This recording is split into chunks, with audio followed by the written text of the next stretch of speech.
오늘 우리에게 주시는 하나님의 말씀 구약 성경 사무엘하 23장에서 말씀을 같이 상고하겠습니다.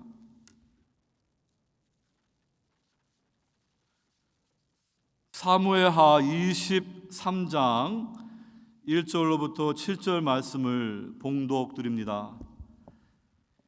이는 다윗의 마지막 말이라. 이새의 아들 다윗이 말하며 높이 세워진 자, 야곱의 하나님께로부터 기름 부음 받은 자, 이스라엘의 노래 잘하는 자가 말하노라. 여호와의 영이 나를 통하여 말씀하시며 그의 말씀이 내 혀에 있도다. 이스라엘의 하나님이 말씀하시며 이스라엘 반석이 내게 이르시기를 사람을 공의로 다스리는 자, 하나님을 경외함으로 다스리는 자여, 그는 돋는 해의 아침빛 같고 구름 없는 아침 같고 비 내린 후에 광선으로 땅에서 음이 돋는 새풀 같으니라 하시도다. 내 집이 하나님 앞에 이같지 아니하냐. 하나님이 나와 더불어 영원한 언약을 세우사 만사에 구비하고 견고하게 하셨으니 나의 모든 구원과 나의 모든 소원을 어찌 이루지 아니하시랴. 그러나 사악한 자는 다 내버려질 가시나무 같으니 이는 손으로 잡을 수 없음이로다. 그것들을 만지는 자는 철과 창자루를 가져야 하리니 그것들이 당장에 불살리로다 하니라. 아멘. 오늘 우리가 함께 상고하는 말씀, 우리 구약의 성도 다윗 왕이 공적으로는 마지막으로 남긴 그러한 시이고 성령으로부터 받은 신탁의 말씀입니다. 에베소서 우리가 말씀을 작년에 이제 다 못 마쳤는데요. 이제 6장 후반부에 있는 하나님의 전신 갑주를 입으라, 이 말씀을 다 마친 후에 사무엘 상하 말씀을 이렇게 강해로 같이 나누려고 합니다. 여러분, 이 사무엘 상하는 원래 한 권의 책인데 편의상 이 두 권의 책들로 이렇게 구분되어 있습니다. 여러분들이 이 사무엘 상하 말씀을 한번 쭉 일독해 보시고 또 이 사무엘 상하서가 우리에게 무엇을 말씀하고 있는가, 그것을 이제 요약해 주는 그러한 세 편의 시가 나옵니다. 사무엘상 2장에 한나의 기도시가 나와서 하나님이 하나님의 나라 역사를 어떻게 펼쳐가시는가, 그 틀을 한나의 기도시를 통하여 우리에게 말해 줍니다. 그래서 사무엘서의 초반에 한나의 시가 나오고 그와 이렇게 인클로저 구조로 양쪽에서 처음과 끝에서 이렇게 괄호로 묶어주는 그러한 시가 시편 22편과 이어지는 23장 1절로 7절의 시입니다. 또 시편 22편 말씀은 시편의 18편 말씀과 동일한 시입니다. 그래서 여러분들이 이 한나의 시를 읽어보시고 또 시편 18편인 사무엘 22장과 오늘 본문의 말씀을 읽어보시면서 하나님이 하나님 나라의 그러한 왕으로 세우시는 메시아 왕, 그분을 가리키는 이 성경의 말씀이 무엇을 말하는지 여러분들 이해할 수 있기를 바랍니다. 그리고 이 중간에 사무엘하 2장에 보게 되면은 사울과 요나단의 죽음 후에 다윗이 그들을 위하여서 조가의 시를 짓는 시가 나옵니다. 이 세 편의 시를 통해서도 사무엘 상하가 무엇을 말씀하는지 성경을 통하여 우리가 배울 수가 있는 것입니다. 여러분, 이 사무엘 상하에는 이제 중심 인물이 사무엘 선지자, 그 다음에 사울 왕, 그 다음에 다윗 왕입니다. 그 세 사람을 중심으로 하나님이 우리에게 무엇을 말씀하시는지 우리가 그 말씀을 알 수가 있고요. 이제 이 사무엘 상하는 20장으로 이렇게 일단락이 나는데 21장부터 24장은 부록의 말씀으로 이 다윗 왕조를 통하여 하나님 나라를 이렇게 보여주는 그 이스라엘 나라가 어떠한 나라인가 그걸 평가하는 그런 부록으로 말씀이 주어집니다. 그래서 21장에는 사울 왕이 여호수가 기본 족속과 맺은 언약을 어기고 가나안 족속이었지만 하나님의 언약으로 맺은 기본 족속들을 학살했을 때 3년 동안 기근이 있어서 그 기근의 원인이 바로 기본 족속들을 학살한 사울의 왕이었다. 그것을 멈추는 말씀이 이제 24장에는 다윗이 인구 조사를 통해 가지고 하나님이 다윗을 그 백성들을 심판하시는 말씀.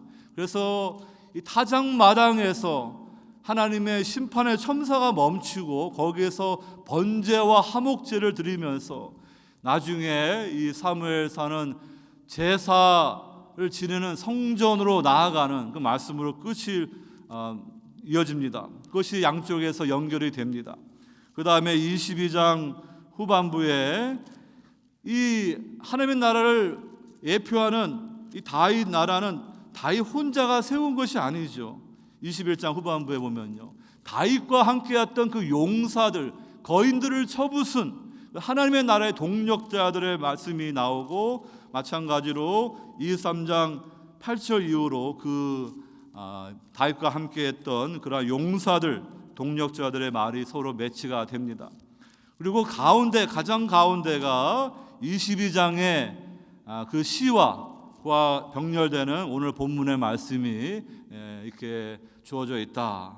그래서 여러분들이 이 사무엘 상하의 그 하나님의 나라의 그 히스토리컬 내러티브를 이렇게 이 평가하는 사무엘서의 부록이 있고, 그 중심되는 말씀이 시편 이 사무엘하 22장과 23편 1절로 7절의 말씀을 여러분들에게 설명을 드립니다. 여러분, 오늘 이 23장 1절로 7절의 말씀이 앞에 시편 22편과 연결이 되는 것입니다. 22장 마지막 절 51절 보게 되면은 여호와께서 그의 왕에게 His King 큰 구원을 주시며 기름 부음 받은 자에게 인자를 베푸시며 영원하도록 다윗과 그 후손에게로다 하였더라. 이 왕과 킹과 기름 부음 받은 자, 더 어노인티드 메시아가 중요한 것입니다. 오늘 23장 본문에도 다윗이 자신을 소개하면서 높이 세워진 자, 왕을 말하는 것입니다. 그 다음에 야곱의 하나님께로부터 기름 부음을 받은 자, 이 기름 부음을 받은 메시아 왕으로서 그 주님을 예표하는 그 인물로 자신이 여호와의 영을 통하여 받은 신탁의 말씀이 무엇인지 오늘 마지막 공적인 말씀으로 중요하게 우리에게 이렇게 기록하고 있는 것입니다. 여러분, 구속사적인 하나님 나라 신앙의 관점을 볼 때 이 사무엘서에서 말하고 있는, 오늘 본문에서 말하고 있는 메시아 왕은 바로 아브라함의 후손으로, 다윗의 후손으로 오시는 메시아 왕, 진정한 의로운 왕으로 공의와 정의로 다스리는 그 왕이신 예수 그리스도를 말하는 것입니다. 시편 이 총 150편인데 그 1편과 2편이 출입문입니다. 근데 그 2편을 보게 되면은요, 이렇게 말합니다. 내가 나의 왕을 내 거룩한 산 시온에 세웠다 하시로다. 이 왕, 멜레크라는 단어가 나오고요. 또 세상의 군왕들이 나서며 관원들이 서로 꾀하여 여호와와 그의 기름 부음 받은 자, 기름 부음 받은 자 마시아흐, 즉 메시아를 말합니다. 그래서 시편 2편에 이 왕과 메시아 단어가 같이 나오는데요, 그 다음에 그 단어가 같이 나오는 것이 없다가 이제 시편 18편 가가지고 왕과 메시아가 나오는 거예요. 그것이 제가 사무엘 22장을 말씀드리지 않았습니까? 51절에 여호와께서 그의 왕에게 큰 구원을 주시며 기름 부음 받은 자에게 인자를 베푸시며, 오늘 저희가 이 바로 메시아 왕이신 그 주님이 세우시는 의로운 나라 백성은 어떠한 축복이 있고, 그러나 그 나라 백성으로 들어오지 않고 흑암의 나라, 이 세상 임금 마귀에게 속아서 살아가는 그러한 인생을 얼마나 큰 위험이 있고 심판이 있는가, 그것을 말씀을 드리고자 하는 것입니다. 그래서 여러분들이 오늘 본문 1절부터 3절 전반부에는 다윗이 이제 성령의 영감을 받아서 이렇게 말씀을 전하는데, 그 메시아 왕이 누구인지 3절 후반절로부터 4절에 이렇게 말합니다. 사람을 공의로 다스리는 자, 하나님을 경외함으로 다스리는 자요, 그는 돋는 해의 아침빛 같고 구름 없는 아침 같고 비 내린 후에 광선으로 땅에서 음리 돋는 새풀 같으니라 하시도다. 이 메시아 왕이 누구인가? 우리는 구속사의 모든 계시의 말씀을 통하여 우리 구주 예수 그리스도 하나님의 왕이심을 우리는 고백하는 것입니다. 그리고 5절에 이제 다윗이 감탄사로 또 이 하나님의 영원한 언약을 받은 그가 어떠한 고백을 합니다.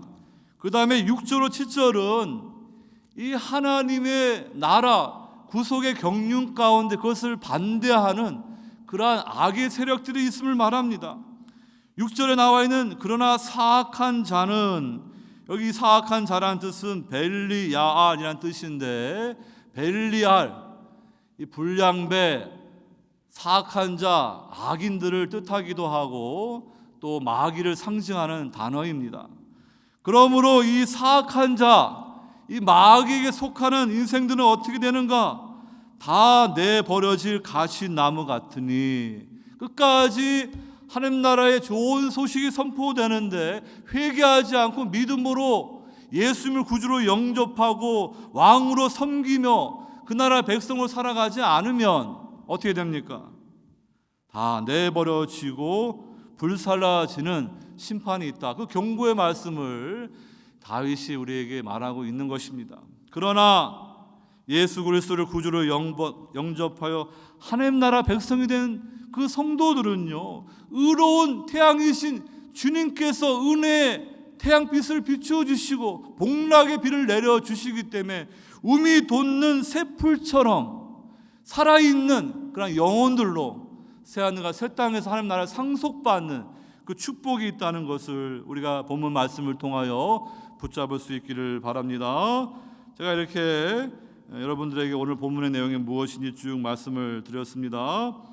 첫 번째로 공의로서 다스리는 하나님만 소망이 되신다, 이 말씀을 드립니다. 오늘 본문 1절로 2절 봅니다. 이는 다윗의 마지막 말이라. 아까 말씀드린 것처럼 다윗의 공적으로 하는 마지막 말입니다. 열왕기하 2장 가게 되면은 다윗의 뒤를 이을 아들 솔로몬에게 다윗이 유언을 남기는 그런 말도 있습니다. 하지만 이것은 가장 중요한 공적으로 여호와의 영을 통하여 하나님이 주시는 말씀을 기록한 것입니다. 다윗은 자신에 대해서 네 가지로 소개합니다. 2절에 이새의 아들 다윗이 말하며, 여기 이새의 아들이란 표현은요, 다윗의 그러한 비천한 초라한 그 출발을 말해주는 뜻이 있습니다. 여러분, 이 다윗은 주목받지 못하던 그러한 사람입니다. 하나님 말씀에 불순종하는 사울을 버리시고 이제 사무엘 선지자를 베들레헴으로 보내가지고 그 유대 지파 베들레헴 땅의 그 지방의 족장인 이새의 집을 가는데요, 그 아들이 8명입니다. 큰 아들부터 다 키가 크고 잘생기고 다 괜찮아 봅니다. 외모가 왕감입니다. 근데 이 막내 다윗은 뭐 그냥 전혀 기대할 인물이 아니니까 아예 그냥 아버지가 사무엘 선지자 앞에 그냥 보이지도 않고 그냥 양치로 보냈습니다. 그런데 하나님이 그 다윗을 택하신 거예요. 여러분, 이렇게 이새의 아들이라는 표현은 다윗의 비천한 출신을 말해줍니다. 이 사울 왕이 이 다윗을 시기할 때 비꼬는 말로 이새의 아들, 또 사무엘상 보게 되면 어리석은 부잘, 부자 나발이라는 인물이 나오는데 그는 벨리알의 자식입니다. 그 다윗을 아주 그냥 악하게 욕할 때 이새의 아들이요, 또 이 다윗을 향하여 하나님 나라를 반역하는 이 세바가 반역할 때 또 이새의 아들이요, 이렇게 이세라의 아들이라는 표현은 참 비천한 의미입니다. 그러니까 여러분, 이러한 비천한 인생인데 하나님이 그를 사용하니까 어떻게 됩니까? 높이 세워진 자, 이스라엘의 통일 왕국의 두 번째 왕으로 세우셨어요. 야곱의 하나님께도 기름 부음 받은 자. 여러분, 사무엘이 그 다윗에게, 소년 다윗에게 기름 부을 때 여호와의 영이 강하게 임했습니다. 그래가지고 아버지 이세 심부름 해가지고 전쟁터 갔더니, 형들 잘 있나 보러 갔더니 이 골리앗 블레셋 장수가 만군의 하나님의 백성들 군대를 조롱하니까요, 성령 받은 이 다윗이 가만히 있을 수 있습니까? 너는 칼과 창으로 나오지만 나는 살아계신 하나님의 이름으로 나온다면서 그 이 골리앗, 이 마귀 뱀을 상징하는 인물입니다. 그래서 이 다윗은 serpent slayer, 뱀의 참살자로, 궁극적으로 뱀, 마귀의 머리를 박살내는 그 예수님의 그러한 모형으로 이렇게 구약의 신앙의 인물로 나오는 것입니다. 여러분, 이스라엘 노래 잘하는 자, 여호와의 영이 함께하니까요. 특별히 다윗이 사울 왕의 그 쫓김을 받고 아들 압살롬의 쫓김을 받으면서 하나님만을 간절히 바라며 의지하면서 동굴에 숨어 있고 광야에 숨어 있으면서 그가 지었던 수많은 시편들은요, 주옥 같은 하나님의 말씀입니다. 지금도 우리에게 엄청난 큰 위로와 힘을 주는 하나님의 살아계신 말씀입니다. 그러한 다윗입니다. 여러분들, 우리는 내 자신을 볼 때 참 이새의 아들처럼 초라해 보일 수가 있어요. 근데 하나님이 겸손히 주님을 바라보게 되면은 그러한 인생들을 높여 주십니다. 한나의 기도가 그거예요. 하나님을 의지하지 않고 자기 힘으로 세상 지혜, 세상 보화, 세상 권세 가지고 떵떵거리는 자는 다 하나님에 낮추시고 비천하여 하나님밖에 의지할 바 없는 그 백성들을 높이시는 것이 하나님이 하시는 놀라운 역설의 은혜인 거예요. 그러니까 교만한 인생들은 하나님이 다 낮추셔요. 아무리 부자이든 많이 배웠든 세상 권세가 있든 교만하면 망합니다. 하지만 겸손히 여러분들의 위치가 어떠할지라도 하나님을 바라보며 믿음으로 살며 하나님이 여러분들을 높여주시는 거예요. 여러분, 이 이새의 아들이라는 이 표현을 사용해가지고요, 나중에 이스라엘 역사가 다윗 왕조가 그 후손들이 다윗의 길을 걸어가지 않아요. 뭐 히스기야, 요시야 왕 같은 훌륭한 왕도 있었지만 많은 왕들이 그 다윗의 길을 걸어가지 않고 북이스라엘 여로보암 왕의 길처럼 이렇게 우상 숭배의 길을 걸어갑니다. 언약을 파기하니까 언약의 저주로 결국은 바벨론 이방 나라 하나님이 몽둥이로 사용해가지고 남유다 왕국은 망하고 바벨론 70년 포로 생활을 하는데 무슨 소망이 있습니까? 비전이 있습니까? 그런데 이사야 선지자는 그 이새의 줄기로부터, 다윗의 아버지 아닙니까? 거기로부터 이제 한 싹이 나며 그 뿌리에서 한 가지가 나서 결실할 것이요. 또 이사야 53편 2절에는 그 메시아 왕에 대해서 고난당하는 여호와의 종이라고 또한 말씀하는데, 그는 주 앞에서 자라나기를 연한 순 같고 마른 땅에서 나온 뿌리 같아서 고운 모양도 없고 풍채도 없은즉 우리가 보기에 흠모할 만한 아름다운 것이 없도다. 예수 그리스도가, 나사렛 예수가 그렇게 자신을 겸손히 낮추고 오실 때 사람들이 저 나사렛 요셉의 아들, 목수의 아들 그 예수님을 이렇게 비천하게 보았습니다. 그런데 메시아 왕은 오신 예수님이 하신 일을 이사야 11장 10절에 그날에 이새의 뿌리에서 한 싹이 나며 만민의 기치로 설 것이요 열방이 그에게로 돌아오리니 그가 거한 곳이 영화로우리라. 무너졌던 이스라엘 백성들을 회복하시고 그 이스라엘이 회복되어야지 열방에 하나님의 그 선교적인 빛을 비출 수 있으니까 주님께서 12 제자로 새 이스라엘을 세우시고 이제 교회를 세우시고 열방의 빛을 비추는, 그래서 찬란한 하나님 나라의 영광이 비춰서 온 세상에 복음이 선포되면서 수많은 열방과 민족들이 하나님 나라로 오지 않습니까? 그런데 이 서구, 미국, 대한민국 복음이 들어왔고 얼마든지 귀한 말씀을 들을 수가 있고 얼마든지 좋은 책들을 볼 수가 있는데 이 하나님의 은혜를 우습게 여기고 예수 그리스도를 구주로 영접하지 않고 여전히 이 세상 임금 마귀가 지배하는 흑암의 나라에서 그 신민으로 살아간다 그러면은 그건 참으로 잘못된 인생을 살아가는 것입니다.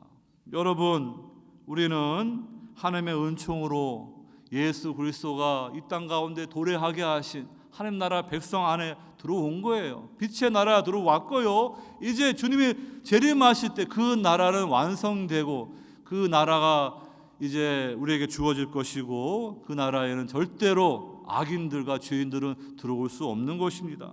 은혜 받을 때에 빨리 회개하고 예수님을 구주로 영접하여 하나님 나라 백성이 되어야만 되는 것입니다.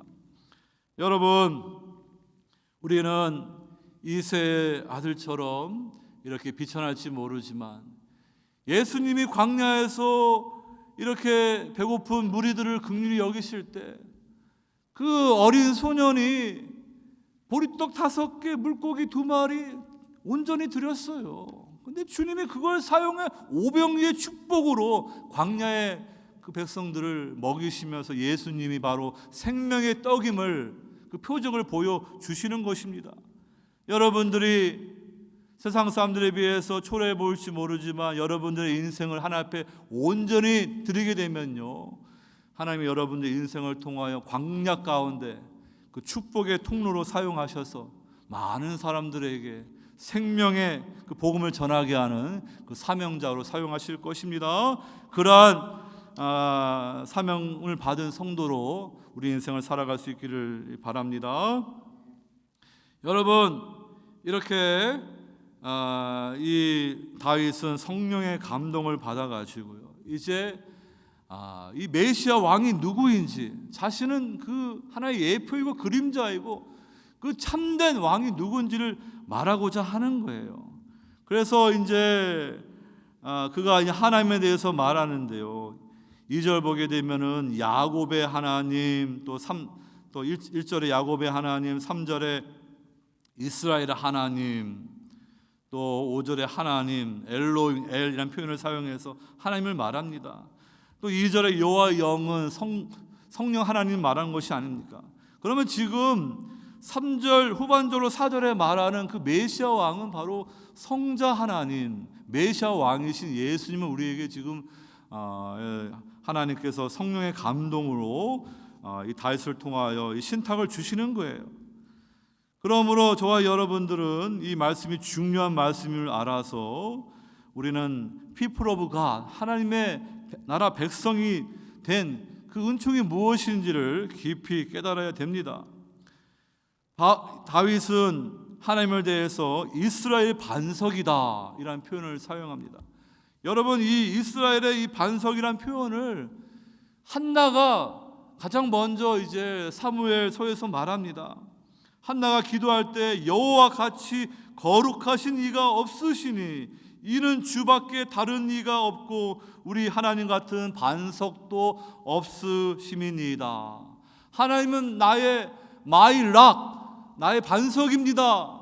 나의 든든한 요새입니다 라고 고백하는 거예요. 사무엘하 22장의 다윗의 승리의 감사의 시에도 여호와는 나의 반석이시오, 내가 피할 나의 반석이시오, 여호와의 누가 하나님이며 우리 하나님 외에 누가 반석이냐, 여호와의 사심을 두고 나의 반석을 찬송하며 내 구원의 반석이신 하나님을 높일지로다. 이렇게 하나님을 나의 반석으로 의지하는 성도는 흔들리지 아니합니다. 근데 하나님이 아니고 그냥 세상의 보화를 의지하고 세상 권세를 의지하고 세상 사람을 의지하면요, 그것은 흔들리는 거예요. 세상이 흔들릴 때 다 흔들려요.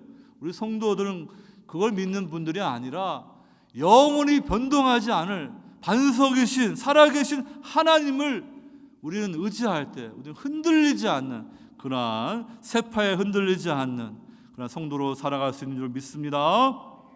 여러분, 이렇게 하나님이 이제 사무엘서를 통하여 이 하나님 마음에 합한 왕을 세우시는데, 그 이스라엘 백성들이 주변 나라들은 이렇게 왕을 세워가지고 전면적인 공격을 감행해 오니까 사사기 시대처럼 이렇게 한 지파나 몇 지파가 연합해서 싸울 수는 없으니까 우리도 든든한 지도자가 필요하다, 이방 왕처럼 우리도 왕을 세워달라 사무엘 선지자에게 요구하는데, 하나님 보셨을 때 그것은 하나님을 왕으로 섬기는 것이 아니라 이 인간 왕을 원하는 거예요.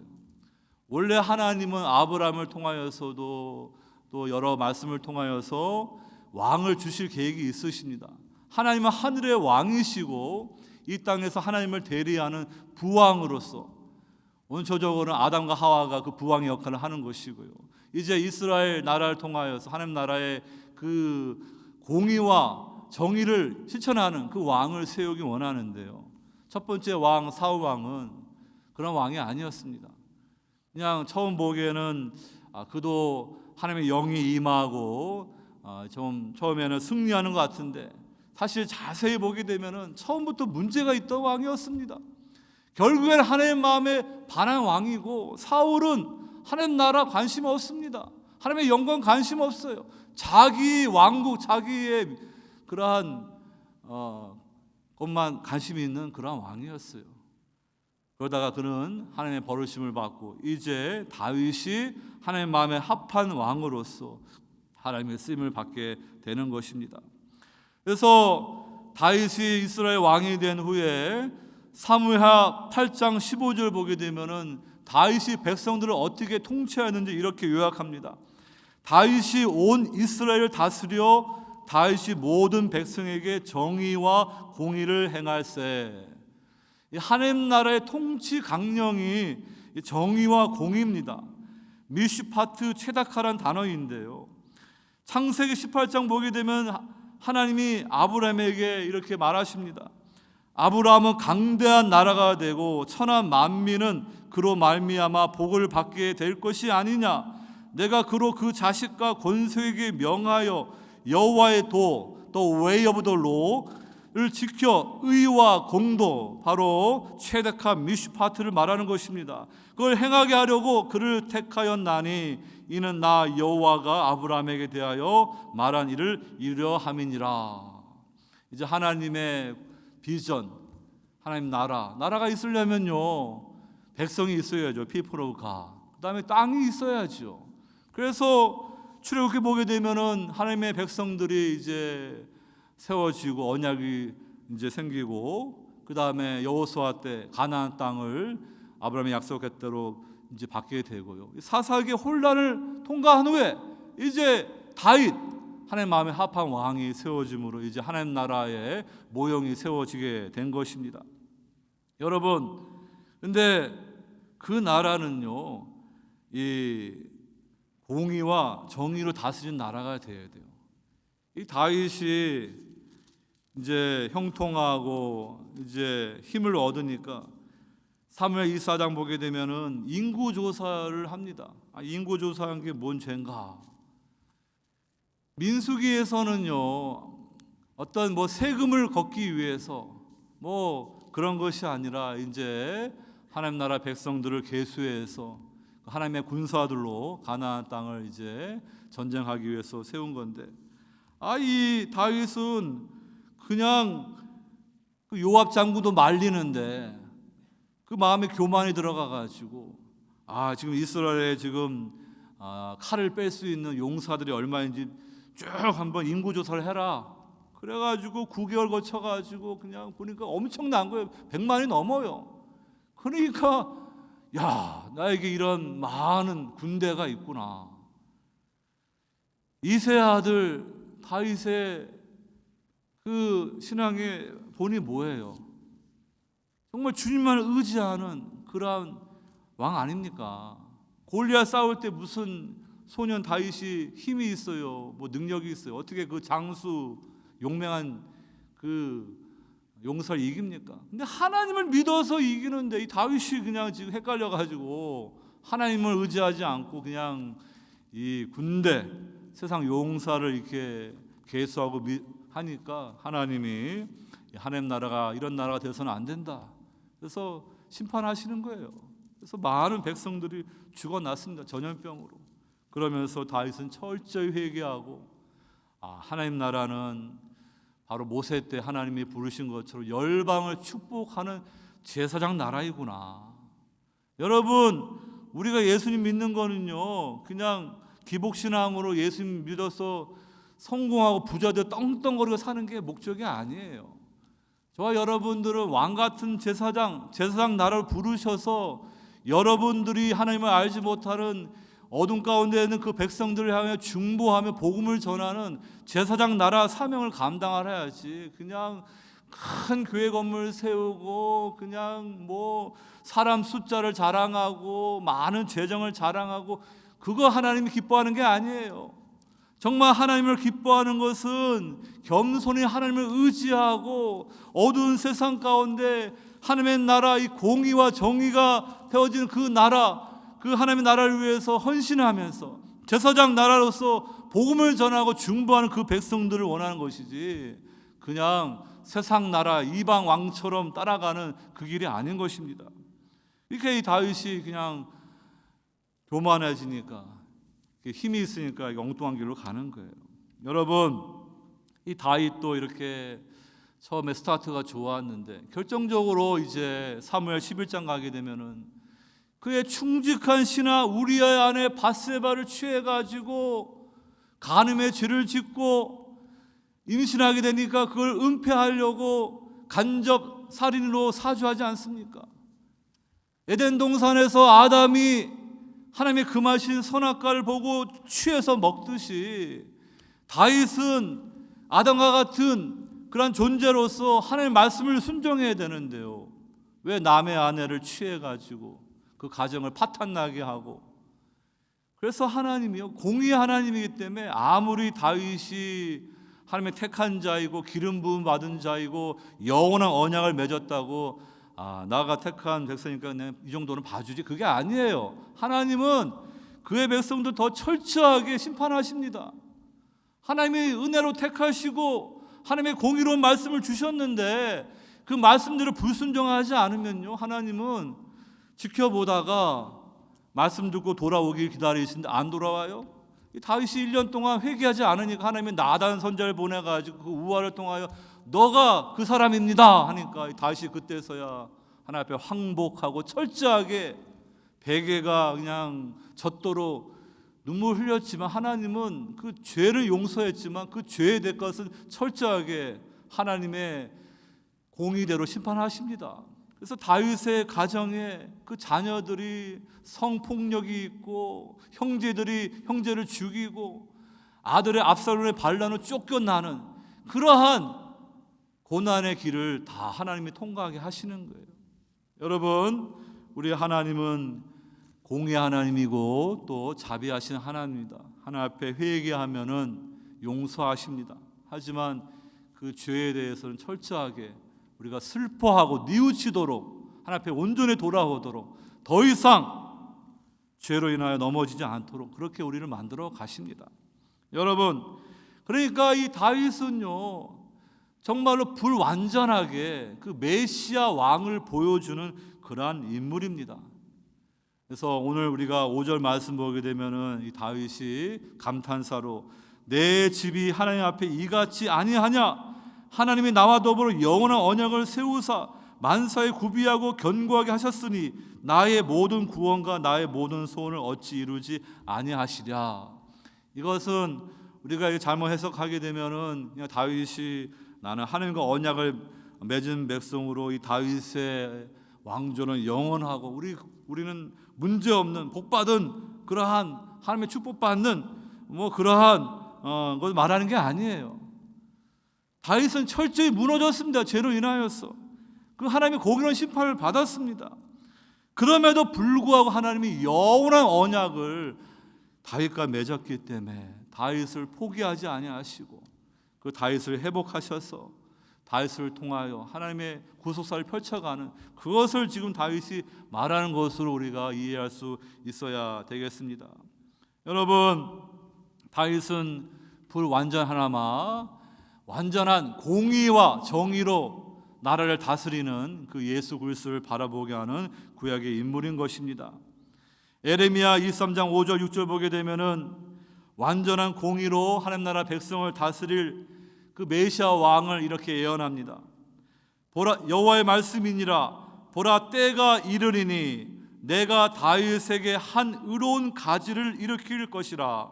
그가 왕이 되어 지혜롭게 다스리며 세상에서 정의와 공의를 행할 것이며 그의 날에 유다는 구원을 받겠고 이스라엘은 평안히 살 것이며 그의 이름은 우리의 공의라 일컬음을 받으리라. 여기서 말하는 것은 다윗이 아니죠. 다윗은 이미 오래전에 죽었죠. 바로 다윗의 후손을 오실 다비드 킹, 그 메시아 왕이신 그 예수 그리스도, 미슈파트와 최다카 정의와 공의로 그 백성들을 통치하시는 그 이름이 The Lord is our righteousness라고 불리는 메시아 왕이신 예수님을 우리에게 예언하는 것입니다. 여러분, 오늘 3절에 바로 그 예수님은 사람을 공의로 다스리는 자, 하나님을 경외함으로 다스리는 자라고 말합니다. 우리 세상에서도 참 훌륭한 지도자, 대통령, 수상을 만나게 되면 백성들이 복을 받아요. 그런데 많은 경우에는 백성들이 하나님을 떠나고 부패하니까 그 지도자가 악한 지도자가 세워지는 거예요. 그래가지고 하나님이 그 악한 백성들을 역사 가운데 심판해요. 그런데 좋은 지도자 만나면 얼마나 그 백성들이 복을 받습니까? 하물며 완전하신 공의와 정의로 그 부분을 백성들을 다스리는 하나님 나라는 얼마나 위대한 나라입니까? 예수님이 이 땅에 오심으로 그 나라가 이 땅 가운데 도래했습니다. 겨자씨처럼 누룩처럼 비밀하게 온 세상 가운데 자라가고 있어요. 영적인 눈으로 볼 수 있습니다. 그런데 그 나라 백성으로 돌아와야 되는데 그 잘못된 선민의식과 교만 때문에 많은 유대인들이 예수님을 배척했습니다. 그리고 이 좋은 복음의 소식은 이방 백성들에게 선포되고 많은 사람들이 이제 교회로 들어오면서 그 나라의 백성이 된 것입니다. 여러분, 교회 나오는 게 중요한 것이 아니라 예수님을 구주로 영접하여서 여러분들이 거듭나서 하나님 나라 백성이 되어야 돼요. 그것이 성도예요. 그런 성도에게 하나님의 축복이 임하는 것입니다. 우리가 하나님 나라 백성, people of God이 됐다는 것, 제사장 나라 왕 같은 세상이 됐던 것이 얼마나 큰 축복인지 여러분들 하나님 앞에 감사하시기 바랍니다. 하나님의 통치를 받지 않으면 누구의 통치를 받겠습니까? 내가 하나님을 안 섬기고 내가 내 인생의 주인 되어 살겠다, 그럼 내가 내 인생 마음대로 합니까? 아니에요. 영적인 세계에는 공백이 없어요. 하나님을 안 섬기면 헛된 우상을 따라가고 이 세상 임금 마귀를 쫓는 거예요. 벨리알 마귀의 신민으로 살아가는 거예요. 어둠의 백성으로 남아있는 거예요. 그러니까 여러분들이 하나님의 나라 백성, 하나님을 섬기는 것이 여러분들의 영혼의 축복인 거예요. 그런데 하나님을 섬기지 않고 스스로 인생의 주인 되어 살게 되면요, 그 삶은 유배의 땅에서, 흑암의 나라에서 아무리 세상적으로는 부유할지 모르지만 그것은 가시나무처럼 말라버리고 결국에는 끝까지 회개하지 않으면 불살라지는 그런 심판이 예고되어 있는 그러한 멸망의 길인 것입니다. 우리는 오늘 다윗이 마지막 말로 우리에게 주시는 이 말씀을 깊이 깨달아서 나는 하나님 나라 백성으로 언약 백성을 신실하게 주님을 섬기는가, 각자 자신을 돌아보면서 하나님 앞에 온전히 믿음으로 살아갈 수 있기를 주의 이름으로 축원합니다. 두 번째, 하나님의 백성들은 새순처럼 살아있다. 오늘 3절 이제 공의로 다스리는 자, 하나님을 경외함을 다스리는 자, 그 주님은 어떤 분인가? 4절에 그는 돋는 해의 아침빛 같고 구름 없는 아침 같고 비 내린 후에 광선으로 땅에서 음이 돋는 새풀 같으니라. ESV 영어 성경으로 보게 되면은요, 우리 주님은 아침빛처럼 우리에게 비추시는 그 은혜의 빛을 비춰주시는 의로운 왕입니다. 우리 주님은 구름는 아침에 비추시는 태양이십니다. 우리 주님은 땅에서 싹이 트는 그 풀이 자라게 하는 그러한 복락의 비가 되시는 거예요. 그러니까 여러분들, 우리가 예수님을 나의 왕으로 섬길 때, 우리가 이렇게 주님을 예배하는 이러한 예배 자리에 나와서 하나님을 예배할 때 이 시간이 복된 거예요. 의의 태양이신 공의로운 왕이신 주님이 여러분들에게 은혜의 빛을 비추십니다. 성령의 단비를 내리십니다. 그래서 여러분들이 음이 돋는 그러한 새풀처럼 여러분들이 살아있는 그러한 영혼으로 생명력 있게 자라가는 거예요. 그러니까 이것이 얼마나 큰 은혜입니까? 이걸 놓치면 안 되죠. 그런데 이것을 소홀히 여기는 분들은요, 그냥 하나님의 백성으로 살아가야 되는데 뭐 코로나19가 이유가 돼가지고 하나님을 멀리하고 교회를 멀리하게 되면 어떻게 돼요? 자기 신앙을 자기가 지킬 수 있습니까? 여러분, 하나님의 인자 앞에 나와서 의의 태양이신 주님의 그 태양빛을 여러분들이 받아야 되고 주님의 그 복락의 비를 여러분들이 흠뻑 받아야 돼요. 이 식물들도 태양빛을 받지 못하고 그 비가 내리지 못하게 되면 말라버려 병들어서 결국엔 죽게 됩니다. 마찬가지로 비유적으로 저와 여러분들이 정말로 하나님이 기뻐하시는 꽃을 피고 열매 맺는 그 식물로, 그 나무가 돼야 되는데, 아니 하나님의 임재를 오랫동안 떠나 있어 어떻게 그 영혼이 건강할 수가 있으며 자랄 수가 있으며 돋는 새 풀처럼 살아있는 새순처럼 그 영혼이 살아있을 수가 있겠습니까? 병들 수밖에 없는 거예요. 육신의 병보다 더 무서운 게 영혼의 병이에요. 그렇기 때문에 여러분들은 하나님의 백성이라 그러면은 여러분들이 특별한 이유가 아니라면 하나님을 예배하는 예배 자리에 나와서 예수님을 바라보면서 그 주님이 비추시는 은혜의 그 광선을 비추셔야 돼요. 그리고 여러분들이 그 복락의 비를 여러분들이 받아가지고 자라가야 돼요. 그런 성도들은 무럭무럭 잘 자라요. 그런데 오랫동안 이렇게 주님을 멀리하게 되면은 교회 나온 지는 오래된 신자인데 그 은혜 생활, 믿음 생활을 제대로 안 하니까 여전히 그냥 어린아이 신자로 남아가지고 자라지 않으니까 제대로 잎사귀도 없고 꽃도 없고 열매도 없고 하나님이 그걸 가지고 뭐 어떻게 영광을 받으시겠어요? 그러니까 여러분들이 하나님 앞에 나는 은혜 안에서 자라가는 그러한 식물이 되겠다, 그런 마음으로 주일 예배 나와서 성도들과 함께 예배하고 교제하면서 의의 태양이신 주님이 비추는 그 은혜 빛에 여러분들 영혼이 힘을 얻으시고요, 여러분들의 심령 가운데 은혜의 성령의 단비가 부어져서 그 메말랐던 세상, 광야 같은 세상 얼마나 메말라집니까? 다시 회복되면서 식물을 자라가야죠. 그래서 여러분들 하나님이 기뻐하시는 성도 되기를 원합니다. 시편 128편 말씀 보게 되면요, 이렇게 하나님을 경외하는 백성들이 어떻게 되는지 말합니다.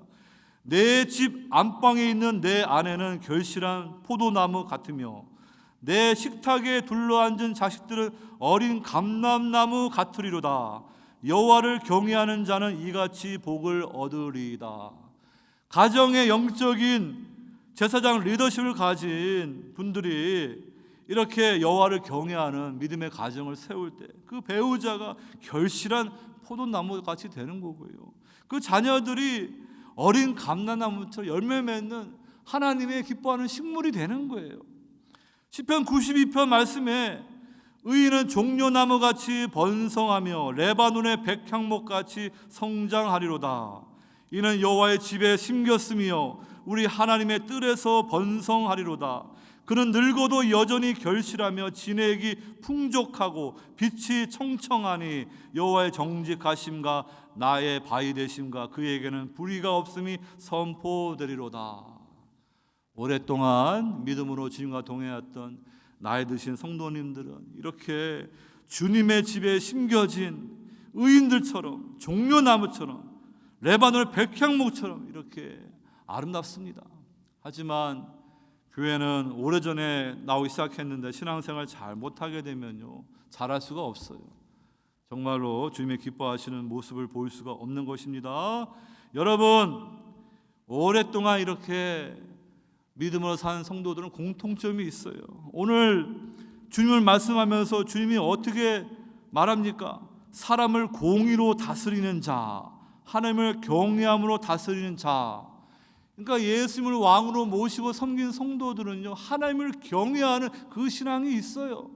그런데 대충 엉터리로 하게 되면은 하나님을 경외하는 그 믿음이 없어요. 여러분, 우리는 하나님을 바로 섬겨서 하나님을 경외하는 그 믿음의 사람으로 하나님 앞에 인정받기를 원합니다. 창세기 1장 보시면은요, 셋째 날에 하나님이 창조하시는데 하나님이 이르시되 땅은 풀과 씨 맺는 채소와 각기 종류대로 씨 가진 열매 맺는 나무를 내라 하시니 그대로 되어 땅이 풀과 각기 종류대로 씨 맺는 채소와 각기 종류대로 씨 가진 열매 맺는 나무를 내되 하나님이 보시기에 좋았더라. 하나님이 창조하신 세상에 죄가 없을 때는 엉겅퀴 가시덤불이 없었어요. 이렇게 풀과 씨 맺는 채소와 씨 가진 열매 맺는 나무가 이렇게 자라갑니다. 여러분, 오늘 본문은요, 어떻게 말합니까? 주님의 그 태양빛이 비치고 주님의 복락의 비가 비치니까 어떻게 됩니까? 땅에서 음이 돋는 새풀 같으니라. 그러니까 창세기 말씀은 우리 창조를 말한다 그러면 오늘 본문의 말씀은 예수 그리스도께서 구원을 이루시는 그 새 창조의 그 역사를 말해주는 것입니다. 그러니까 우리 성도들은요, 예수님을 구주로 영접하며 그리스도 안에서 새로운 피조물을 거듭난 그 새 창조의 사람들이에요. 하나님의 전에 심겨진 그러한 나무이고 풀이고 새순입니다. 그 생명이 있어요. 여러분들 불신자들과 대화해 보세요. 그 사람들이 세상 것으로 이렇게 뭐 좋은 옷을 입고 보석으로 치장하고 하더라도 그들은 첫째 아담 밑에 있는 사망의 왕노릇하는 그러한 곳에 있기 때문에 그들에게선 하나님의 생명을 찾을 수가 없어요. 죽음의 냄새가 납니다. 그러나 우린 깨어진 세상 가운데 살기 때문에 우리 육신도 점점 이렇게 연약해져 가지만 우리 성도들은 예수님을 구주로 영접하여서 종말은 성령이 우리 안에 내주하시기 때문에 우리 영혼은 날마다 새로워지는 거예요. 우리 성도님들은요, 육신은 비록 이렇게 나이가 들어서 몸이 연약하더라도 그 영혼이 얼마나 살아있고 생명력이 있는데요. 우리 장로님들, 우리 권사님들 보면 그렇습니다. 여러분, 다른 거예요. 그러므로 하나님의 백성들만 이렇게 하나님 앞에 살아있는 자로서 이제 새하늘과 새 땅에서 하나님의 나라를 상속받는다는 걸 믿으시고 저와 여러분들 하나님의 은혜를 힘껏 구하는 성도 되기를 바랍니다. 이 믿음의 자리를 우리가 소홀히 하지 말고 하나님 앞에 온전히 나아갈 수 있기를 바랍니다. 아직도 하나님 나라에 들어오지 못하고 잘못된 길로 가게 되면 인생의 방향을 온전한 회개와 믿음의 유턴을 하셔야 돼요. 딱 두 가지의 인생길이 있습니다. 에레미야 17장 말씀 보게 되면은 여호와께서 이와 같이 말씀하시니라. 무릇 사람을 믿으며 육신으로 그의 힘을 삼고 마음이 여호와에게서 떠난 그 사람은 저주를 받을 것이라. 그는 사막의 떨기나무 같아서 좋은 일이 오는 것을 보지 못하고 광야 간주한 곳 건건한 땅 사람이 살지 않는 땅에 살리라. 하나님 백성이 아니면 이러한 최후밖에 없어요. 그러나 하나님 나라 백성이 되면 어떻게 됩니까? 그러나 무릇 여호와를 의지하며 여호와를 의뢰하는 그 사람은 복을 받을 것이라. 그는 물가에 심어진 나무가 그 뿌리를 강변에 뻗치고 더위가 올지라도 두려워하지 아니하며 그 입이 청청하며 가무는 해도 걱정이 없고 결실이 그치지 아니한 같으리라. 우리는 이렇게 내버려질 불살라질 가시나무 같은 쓸모없는 그 인생이 되어서는 안 됩니다. 이 사악한 자 벨리알을 영어 성경에 월들레스맨, 가치 없는 자들이라고 표현합니다. 세상적으로는 모든 것을 준 것 같은데 하나님이 인정 안 하시면은 월들레스, what a waste, 내 인생은 허비했다, 낭비했다, 그렇게 마지막에 고백하게 되는 거예요. 여호와를 하나님은 내 인생의 왕으로 주님으로 모시지 않은 인생은 이렇게 끝나는 거예요. 광야에서 떨기나무처럼 그렇게 끝나는 거예요. 하지만 예수님을 구주로 영접하여 한나라 백성이 되는 성도들은 시냇가에 심은 나무처럼 씨를 쫓아 과실을 맺는 하나님이 기뻐하시는 나무가 될 줄로 믿습니다. 그러한 성도 다 되시기를 주의 이름으로 축원합니다. 마지막 세 번째로 벨리알의 백성들은 가시처럼 불사라진다. 시간이 많이 가서 간단히 요약합니다. 오늘 6절 7절 보게 되면은 그러나 사악한 자는, 이 벨리알은 구약 성경에 27번 나오는데 이 사무엘 상하에 10번이 나옵니다.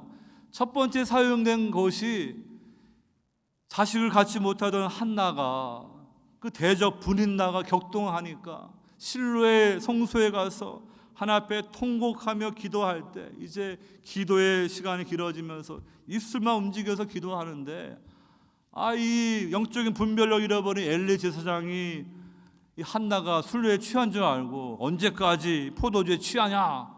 그때 한나가 내 주여 저는 마음이 괴로워서 하나님 앞에 내 마음을 아뢰는 것입니다. 나로 하여금 악한 여자 월들레스 우문으로 보지 마십시오. 그때 이 벨리알의 단어가 처음 나오고 오늘 6절의 10번째로 사무엘서에 나오는 말씀입니다. 여러분, 이 한나는 벨리알이 아니죠. 벨리의 자식이 아니죠. 하나님의 백성이죠. 다윗도 하나님의 백성인데 다윗이 압살롬 때문에 쫓겨가니까 그냥 그 시므이라는 그런 베냐민 사람이 이 사악한 자야 가라 하면서 욕할 때 그 벨리알 단어를 사용하는데 그 다윗이 잘못하니까 하나님 앞에 부하들이 저 시므이를 죽이려 하니까 하나님이 내 죄 때문에 나를 이렇게 징계하시는데 그만 놔둬라 하면서 그 자신의 죄에 대해서 자신의 죄 때문에 아들이 압살롬 반란을 일으켰기 때문에 그걸 다 담당하면서 하나님 앞에 모든 걸 맡겨요. 근데 이 다윗은 벨리알의 자식이 아니죠. 누가 벨리알 자식입니까?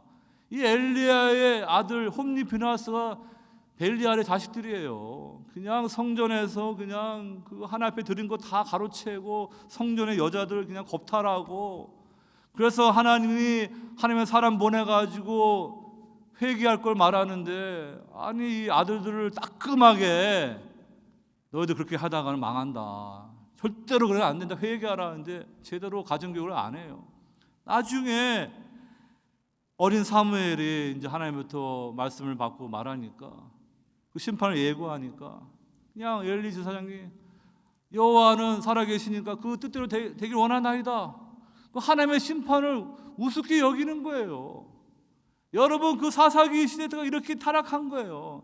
백성들이 넘어지면은 모세나 여호수아를 하나님 앞에 중보자로 엎드려 기도하는데 엘리 제사장은 지금 엉뚱하게 한나를 향하여 벨리알처럼 여기고 자기 자식들이 실상 벨리알 자식들은 엉망으로 살아가는데 그 자식들은 징계하고 책망하지도 못하고 하나님의 심판의 말씀 앞에도 그냥 더 이상 회개하지 않을 때 이제 하나님이 죽이고 작정하시면 그 길로 가는 거예요.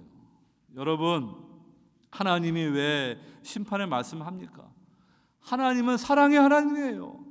그런 말씀을 통해서라도 뉘우치고 돌아오기 원해서 여러 번 이렇게 하나님이 안타까운 마음으로 말씀하는 거예요. 그래서 그 말씀을 듣고 회개와 믿음으로 주님 앞에 돌아오면요 주님이 그 죄 용서하시고 그 죄에 대해서 때로는 따끔한 채찍질도 받겠지만 회복의 길을 가게 하십니다. 의의 태양이 비춰가지고 정말로 말라기서 말씀과 같이 회복의 광선이 임해가지고 송아지가 외양간에서 뛰어나오듯 뛰는 거예요. 근데 회개하고 돌아오지 않으면요 자신의 죄에 대해서 그대로 공의로우신 하나님의 심판을 받을 수밖에 없는 것입니다. 사울과 다윗의 공통점이 있고 차이점이 있어요. 둘 다 처음에 스타트가 아주 좋았어요. 사울도 그냥 승리하고 백성들을 바르게 이끄는 것 같고, 다윗도 그랬는데 중간에 다 크게 죄를 짓고 실패했어요. 근데 결정적인 차이점은 무엇인가? 이 사울은 자신의 죄에 대해서 철저하게 뉘우치지 않습니다. 그냥 분노와 쓴뿌리와 그러한 상한 감정을 가지고요, 하나님을 찾지 않고 결국에 비참하게 엔돌의 무당을 찾아가는 그런 인생으로 가시나무처럼 불살라져가는 그 인생을 끝나고요. 다윗도 이렇게 밧세바를 와 죄를 짓고 남편을 죽이고, 그런데 하나님이 나단 선을 통하여 너가 바로 그 죄인이다 지적했을 때 그는 철저하게 하나님 앞에 엎드립니다. 그게 차이점이에요. 그래가지고 하나님의 그의 죄에 대해서 용서하시고 징계하실 때 그 모든 슬픔을 다 담당하면서 회개의 길로 나아가니까 하나님은 그와 영원한 언약을 맺었고 그를 회복하셔서 그 다윗은 마지막에 아름답게 끝나는 신앙의 인물이 되는 거예요. 여러분, 그러니까 죄를 많이 지어서 지옥 가는 게 아니에요. 죄를 많이 지어도 하나님은 능히 예수 그리스도를 우리의 구주로 보내주셔서 죄사함 받을 수 있는 그러한 구원의 은혜를 주시는데, 사람들이 교만하고 자신이 죄인됨을 인정하지 않고 예수님을 구주로 영접하지 않으니까 그것 불신앙 때문에 지옥에 가고 심판받는 거예요. 그게 가장 큰 죄인 것입니다.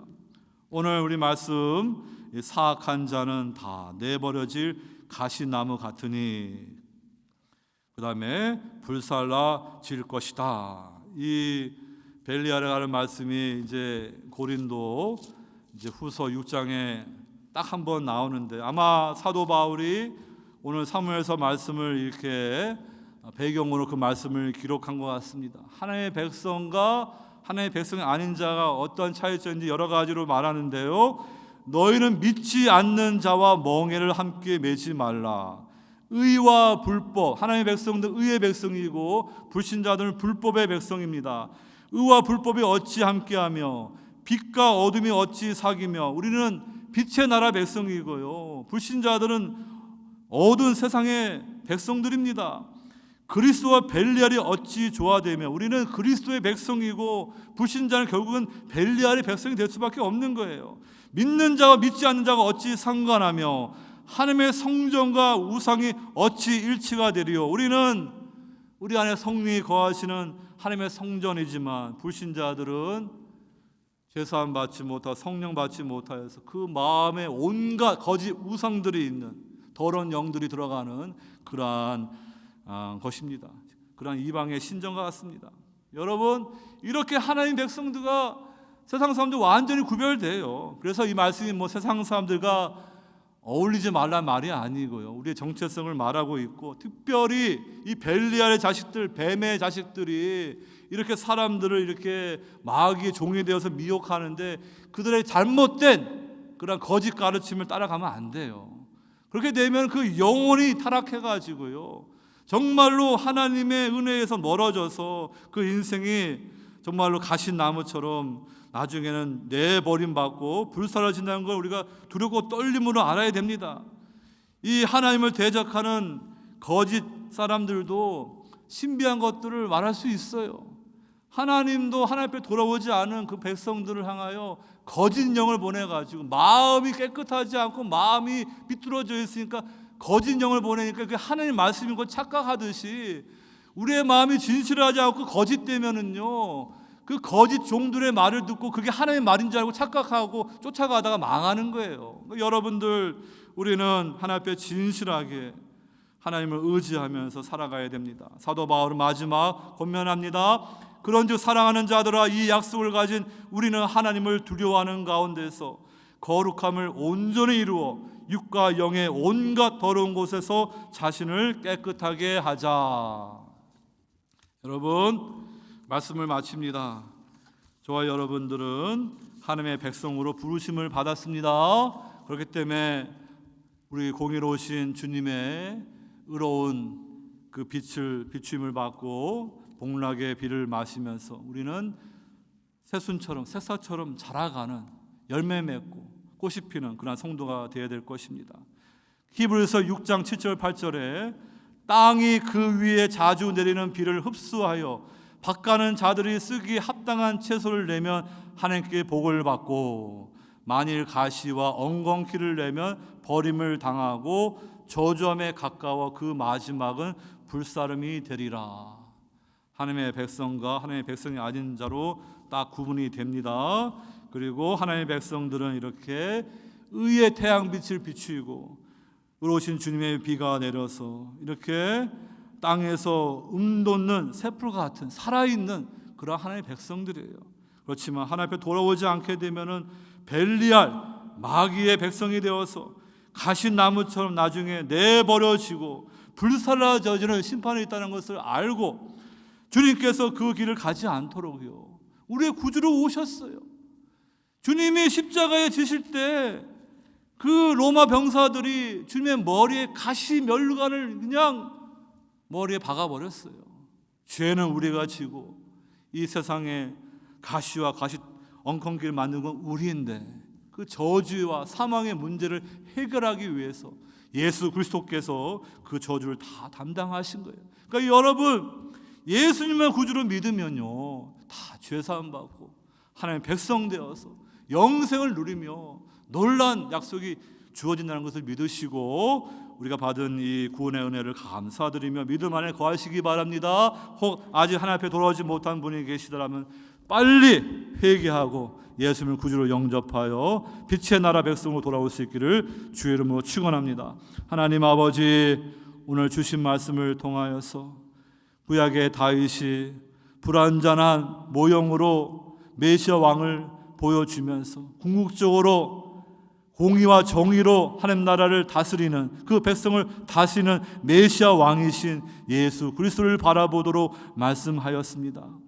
주님의 백성이 되어서 의로운 태양이신 주님의 그 빛을 비추임 받고 복락의 비를 마시는 우리들은 정말로 새싹처럼 새순처럼 자라서 꽃이 피고 열매 맺는 하나님 나라를 상속받는 살아있는 성도로 주님 앞에 서게 될 것입니다.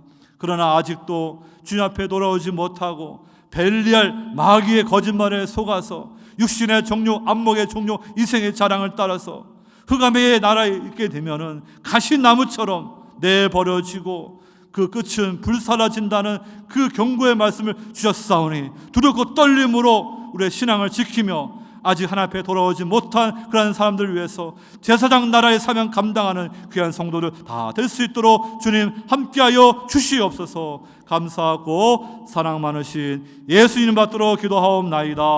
아멘.